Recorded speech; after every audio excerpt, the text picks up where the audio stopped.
and eventually arrive in Santiago. And it's less about the arrival into Santiago as the journey, but the journey is the destination. It's less about Santiago being the destination, but it's about every day, the decisions you make, the walking that you do, the people that you meet, the connections you form, to eventually arrive at Santiago de Compostela. But the destination is in every step in the journey. So it's a long walk across Europe.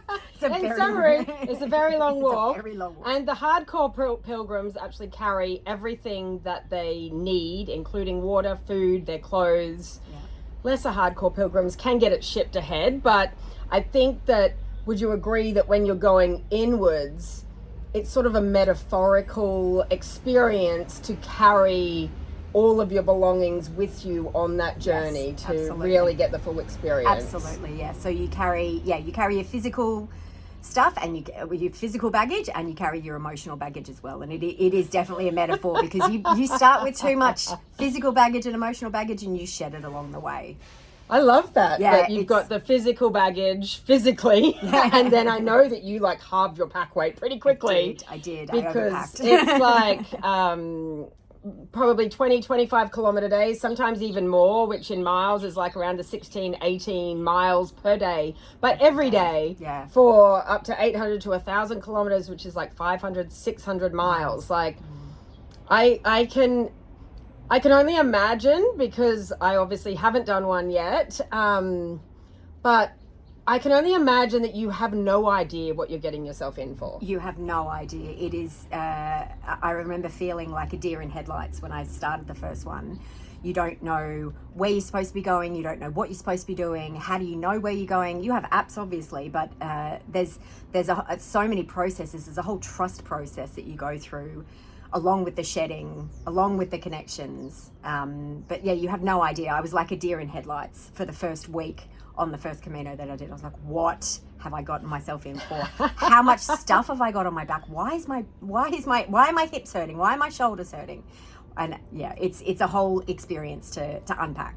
And I love that, because Cass and I are both very much into like your body talks to you. And so I remember when she was on the Camino and the certain parts of her body that were hurting, and we'd look it up. We have this book that shows us what body part represents what emotional baggage that you've got. So I think that was a really interesting correlation to look at.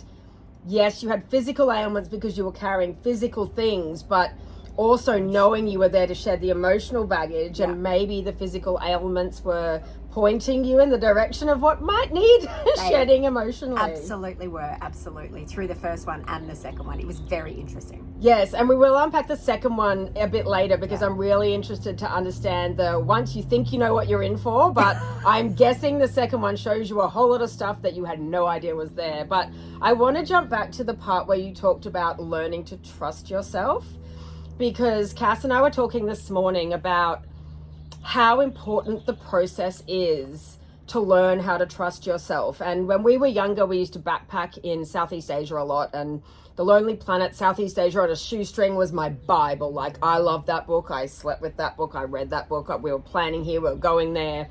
And I think those early backpacking days were fantastic because they allowed you to learn to trust yourself, trust that you can figure things out. And the consequences weren't really very big. Like, the stakes were not high. Okay, you didn't make it to your destination, or that hostel was full. So, okay, we just go to the book and we'll find a hostel, or there's none there.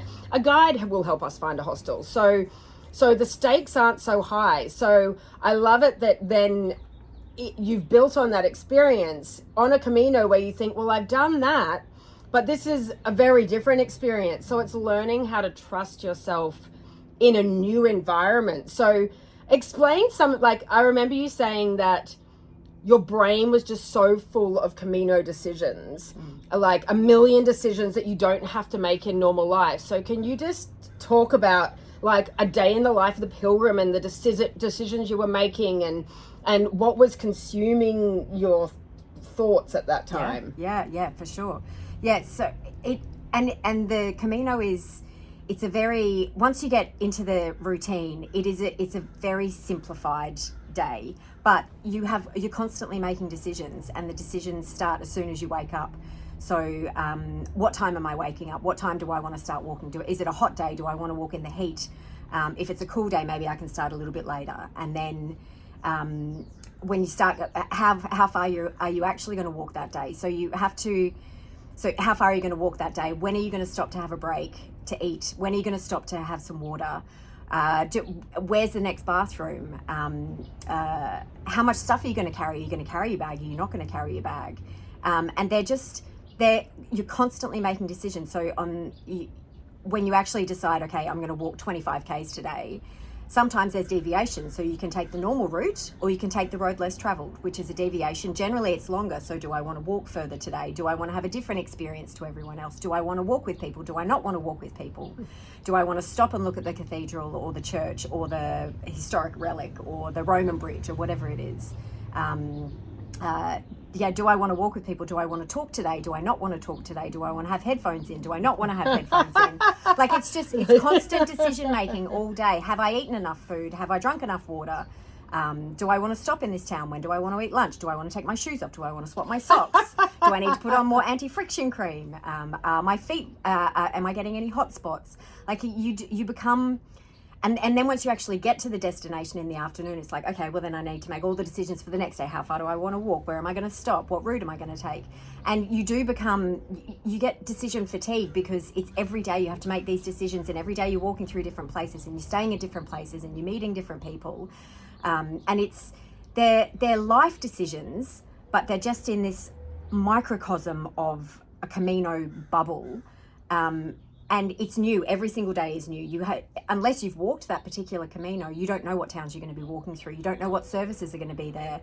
Are they going to have a cafe? Is there going to be a bar? Is it Sunday and then everything's shut? So do you have to actually make sure you have enough food to cover you for a couple of days?